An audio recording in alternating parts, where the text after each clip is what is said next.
Welcome back to Wisdom Unveiled. We're on episode 15, and today we're taking a deep dive into Rumi's world, specifically his fascinating perspective on the senses. But before we get started, just a heads up, we're working with translations of discussions between Iranian philosophers, so, apologies if some nuances get lost in translation. Absolutely. Translating these complex philosophical ideas, especially from mystical poetry like Rumi's, well, it's a challenge, to say the least. Yeah, for sure. So we're about a third of the way through these 40 episodes of Marifat, and I'm already struck by how Rumi challenges us to really rethink how we experience the world. He suggests that our senses are just like the beginning. He does, and he doesn't just leave it there. He talks about these, well, he calls them five senses beyond the five senses. A lot of people interpret that as spiritual senses. It's like there's a whole other dimension of perception waiting for us, waiting to be unlocked. So what does that actually mean? Is he saying our physical senses are useless? Should we ditch our eyes and ears? Not at all. It's more about understanding that our usual way of sensing things, well, it's limited. Think of it this way. Our physical senses give us the raw data, the ingredients, But it's our deeper understanding that helps us interpret that data, to make sense of it.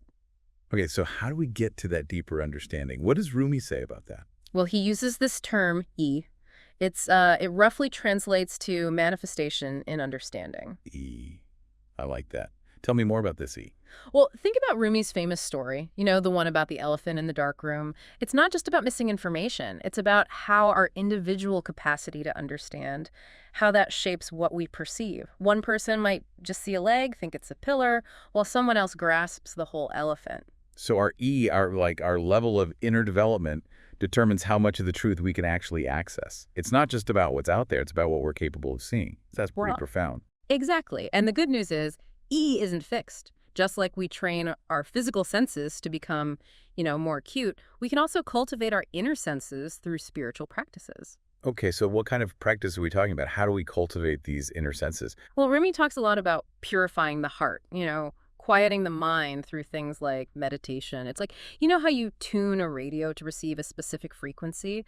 Well, it's kind of like that. We're tuning our inner self to perceive these subtler realities. So instead of sensory deprivation, it's more about selective attention, plus a whole lot of inner work. You could say that. It's about recognizing that our senses can be tools for spiritual exploration, not just, passive receivers of information. It's a more active, engaged way of being in the world. I like that. So all this talk about inner senses and deeper perception, it brings us to the heart. Rumi calls it the inner East. What's he getting at there? He's highlighting that the heart is more than just, a physical organ. It's the source of true understanding, like a compass that's pointing us toward a deeper truth. And that truth, it goes beyond our physical senses and even our rational thoughts. So we're not just thinking with our heads, we're feeling with our hearts. Yes. Dr. Larijani brings up a hadith that really speaks to this. It says, "The cradle in which Satan lulls a person to sleep is heedlessness." You see, our lack of awareness, all the constant distractions, they cloud our perception. They prevent us from seeing clearly. It's like we're sleepwalking through life, numb to the beauty and the wonder that's right in front of us. Exactly. And this is where Rumi's emphasis on conscious effort comes in. Cultivating that wakefulness, that awareness, it's an active process. It's not passive at all. So what does Rumi suggest we do to cultivate this awareness? How do we wake up from this slumber of heedlessness? He emphasizes things like meditation and contemplation. Anything that stills the mind creates space for reflection. But he also talks about some more, I guess you could say, unexpected advice, like the practice of, well, he calls it Isar Shmalu. Isar Shmalu. And I'm really curious, what is that? It translates to cotton in the ears, but of course it's not about literally stuffing our ears, It's a metaphor. It's about being careful, mindful of what we allow into our hearts and minds. So it's about creating a sort of mental and emotional filter, being discerning about the information we consume, the relationships we cultivate, even our own thoughts. Exactly. We're bombarded with so much input these days, and not all of it is, beneficial. Rumi's reminding us that we have a choice in what we consume, what we allow to take root and flourish inside us. Especially in today's world, where we're drowning in information overload. This idea of Isar Shmalu, it feels more relevant than ever. Absolutely. And Dr. Dinani also reminds us that this inner work, it's tied to a concept called Eli. It's often translated as common sense, but it has a much deeper meaning in this context. I've always thought of common sense as pretty straightforward. How does it fit into Rumi's philosophy? Well, it's not just about practical judgment, you know. Think of Eli as the faculty that takes the input from our five senses and puts it all together, integrates it into a unified perception of the world. It lets us experience the world as a whole, not just, fragmented sensations. So Eli is like, what, the conductor of an orchestra, bringing all the different instruments together to create a harmonious symphony? That's a great analogy. But here's where it gets really mind-blowing. Rumi suggests that Eli doesn't just process the external sensory information. It can also receive input from our inner world, from the heart and the spirit. So it's like a bridge between our outer and inner worlds.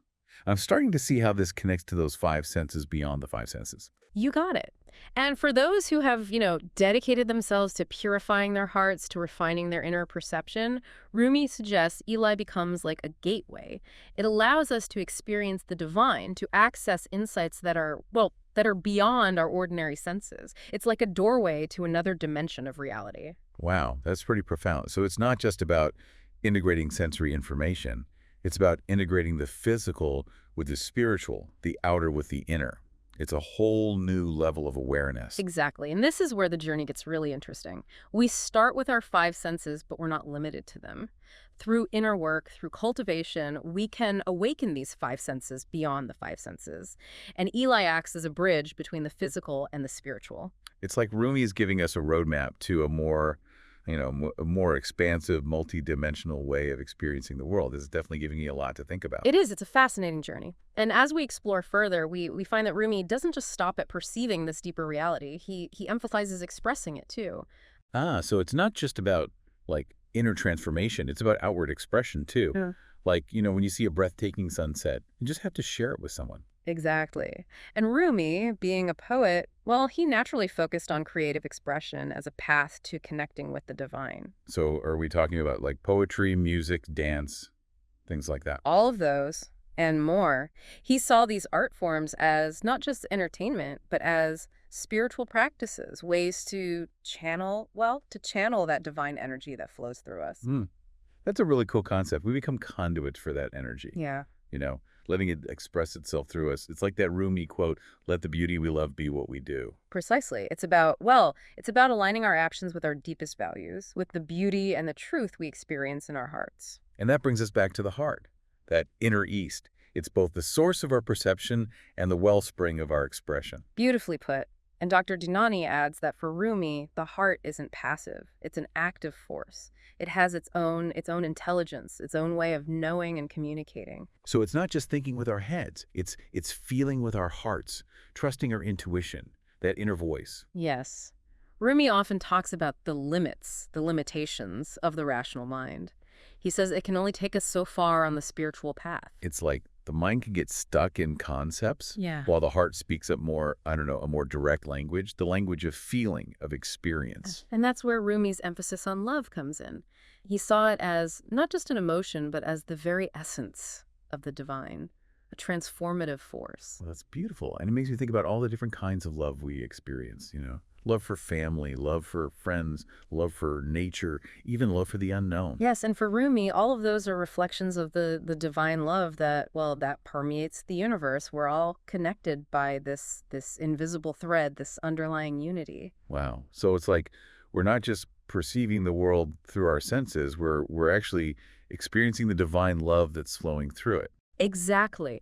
Rumi invites us to see the world as a manifestation of that love, to find the sacred in the ordinary, to experience the divine in each moment. It's about opening our hearts and our senses to the beauty that's all around us, recognizing that the divine isn't, separate from us. It's present in every breath, every sight, every taste, every touch. That's a beautiful way to put it. And it circles back to that practice we were discussing earlier, the Isor Shmalu, the cotton in the ears. Right. So if we're surrounded by this divine love, by this interconnectedness, why do we need cotton in our ears at all? Because, as Dr. Larijani points out, the world is also full of distractions, things that pull us away from that, from that deeper experience. So it's not just about blocking out external noise. It's about filtering out internal noise too. Those thoughts, those anxieties, they keep us from being fully present. Exactly. It's about creating a space within ourselves where we can hear the whispers of our hearts, the guidance of our souls. It's about choosing what we allow into our inner sanctuary. Yes. And that takes practice, discipline, a commitment to inner work. Rumi understood that the path to spiritual awakening isn't always, easy, but he believed it was a journey worth taking. He saw it as a journey back to our true selves, to the source of love and connection is within each of us. And that journey starts with the senses, with how we experience the world around us. But it takes us beyond the superficial, beyond the limits of our usual perception. It leads us to the heart, to that inner east, to the source of all that is true and beautiful and good. It's a journey Rumi invites us to take with courage, with compassion, and a sense of wonder. As we cultivate those five senses beyond the five senses, we start to see the world in a new light, to see the interconnectedness of all things, to experience the divine love that's woven through every part of existence. It transforms our perception, our understanding, our very way of being. That's powerful. As we go deeper into Rumi's wisdom, I'm feeling so inspired by this invitation to experience the world with fresh eyes, to see the divine in every moment, every encounter. And Dr. Dinani reminds us that this journey, well, it isn't meant to be taken alone. Rumi really stressed the importance of community, of surrounding ourselves with people who support our spiritual growth. That makes sense. It's like having companions on the path. People who understand the challenges and the joys of this journey. Precisely. Rumi believed that true friendship is a spiritual practice in itself, a way to reflect the divine love that's within each of us back to one another, a way to encourage and support each other on the path to awakening. It's creating a space of love and acceptance where we can be our authentic selves. Yeah. Share our struggles and our triumphs, learn from each other and grow together. Beautifully said. And that sense of community, of shared purpose, it can be so powerful on the spiritual path. It gives us the strength and the support to face those inevitable challenges. It's like a safety net. A group of people who believe in us and our potential, even when we doubt ourselves. Exactly. And as our connection deepens with ourselves and with others, we start to feel a sense of belonging, a sense of unity that goes beyond our individual differences. It's like we're all part of this grand tapestry of life, each thread connected and essential to the whole. And as we cultivate our inner senses, as we open our hearts to the divine love that's flowing through everything, we start to see this tapestry with new eyes. We appreciate its beauty and its complexity, and we recognize the sacredness of every moment. Yes, and this brings us to another fascinating concept that Dr. Larijani highlights in these Marifat discussions. It's the idea of the perfect man. The perfect man. What does that even mean? Is Rumi talking about some kind of like superhuman being? Not exactly. It's more of an archetype, a symbol of our highest human potential. So like a model for us to aspire to. Precisely.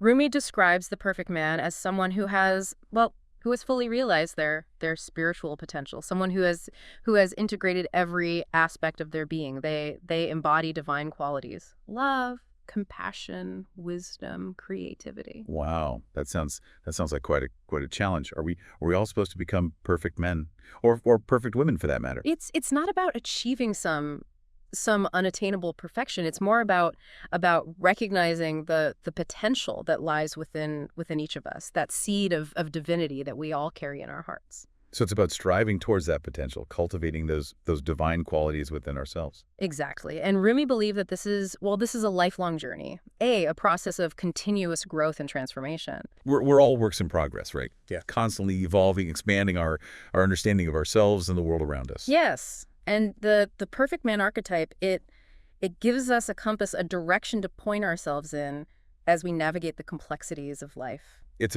a reminder that no matter where we are on our spiritual path, there's always room to grow, to deepen our connection with the divine, to express those qualities of love and compassion in in the world. Precisely. And as we cultivate those inner senses, as we open our hearts to the divine love that's flowing through everything, we become more like that perfect man, a reflection of the divine beauty that resides within us. It's like polishing the mirror of our hearts, allowing it to reflect back the light of the divine. Beautifully put. And this polishing, this refining of our inner perception, this is what Rumi calls tazkiyah. It encompasses purification, refinement, spiritual growth. So it's not just about gaining knowledge. It's about transforming ourselves from the inside out. Exactly. Rumi believed that true knowledge isn't something we learn from books. It's something we experience directly through our hearts. It's about awakening to the truth that's already within us, our interconnectedness, our divine nature, our capacity for love and compassion. And this awakening, this transformation, it involves all of us, including our senses. It's about engaging with the world, mindfully, intentionally. Yeah. Using our senses as gateways to a deeper experience of reality. Precisely. And as we refine our perception, as we cultivate those five senses beyond the five senses, we start seeing the world, as Rumi did, as a reflection of the divine, a manifestation of love and beauty that permeates everything. And this, I believe, is the essence of his message, to awaken to the divine within ourselves and in all creation, to live as expressions of that love and to share it with the world. That's such a powerful message and so relevant today. It's easy to lose sight of that deeper connection, that underlying unity as we navigate all the complexities and challenges of the modern world. But Rumi reminds us it's always there, waiting to be discovered, to be experienced, to be expressed through our lives. And as we cultivate those inner senses, as we open our hearts to the divine love that's flowing through everything, well, we become agents of that love, bringing light and healing to the world. Beautifully said. And as we continue exploring Rumi's teachings, I invite you, our listeners, to reflect on how you can apply these insights to your own lives.